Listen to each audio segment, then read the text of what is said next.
Did you know that it's possible for a Pokemon to have no type?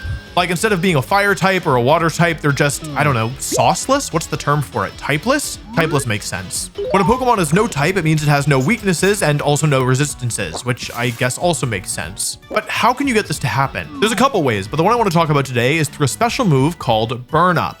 Burn Up can only be used by a Pokemon that is the fire type. It does a ton of damage, but after it's used, the Pokemon loses access to the typing. Now, if a Pokemon is, say, Fire and Dragon and uses Burn Up, then afterwards they'll only be Dragon. But what happens if they're only Fire type? Well, as you probably have guessed by this point, it becomes typeless. And actually, there was a brief period in competitive Pokemon where people did this intentionally. See, Arcanine was one of the best Pokemon during the early years of Sun and Moon, and the problem was that Arcanine has a couple weaknesses. So some players used Burn Up as kind of a terrestrialization before it existed, to give up Arcanine's fire typing and give up all of its weaknesses. Now, in the end, this was more of a fad than anything, because the problem is Burn Up can only be used by a fire type Pokemon, and so if you're no longer fire type, you have no more attack that you can use. But I do think it's pretty cool that it happened even for a little bit.